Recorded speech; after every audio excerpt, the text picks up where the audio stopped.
బహుజనుల ఆత్మబంధువు తెలంగాణ రాబిన్హుడ్ గా పేరు పొందిన ముదిరాజ్ బిడ్డ పండుగ సాయన విగ్రహం సిద్దిపేట పెద్దమ్మ చౌరస్తా వద్ద ఏర్పాటు చేస్తామని ముదిరాజ్ సంఘం నాయకులు రామకృష్ణ తెలిపారు.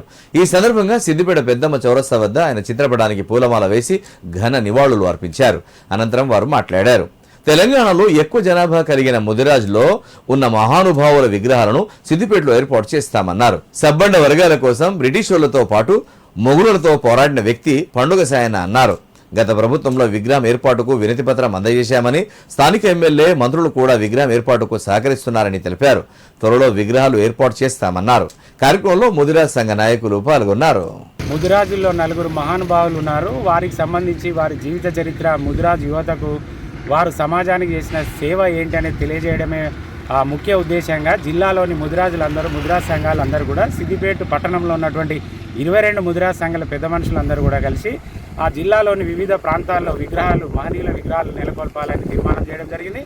అందులో భాగంగా పెద్దమ్మ చౌరస్తా, సిరిసిల్ల రోడ్లో ఉన్నటువంటి పెద్దమ్మ చౌరస్తా ఇక్కడ పండుగ సాయన్న విగ్రహం, తెలంగాణ రాబిన్హుడ్గా పేరున్నటువంటి ఆ పండుగ సాయన్న విగ్రహం మరి ఆనాడు ఆ బ్రిటిష్ వారికి వ్యతిరేకంగా, మొఘల్స్కి వ్యతిరేకంగా కూడా సంపన్న వర్గాల కోసమై పోరాడి ఆ సాయుధ పోరాటం చేసి ప్రాణాలు పోగొట్టుకుని వారి చేత ముక్కలుగా నరకబడినటువంటి ఒక మహనీయుడి జీవిత చరిత్ర భవిష్యత్ తరాలకు తెలియాలనే ఉద్దేశంతో ముదిరాజ్ పెద్దలందరూ కూడా ఈ పెద్దమ్మ చౌరస్తాలో వారి విగ్రహాన్ని ఏర్పాటు చేయడానికి కూడా ఏర్పాటు చేశారు. దీనికి సంబంధించి గత గవర్నమెంట్లో, ఈ గవర్నమెంట్లో కూడా అధికారులకు, నాయకులకు వినతి పత్రాలు ఇవ్వడం జరిగింది. దానికి సంబంధించిన రిప్రజెంటేషన్ అంతా కూడా చేయడం జరిగింది.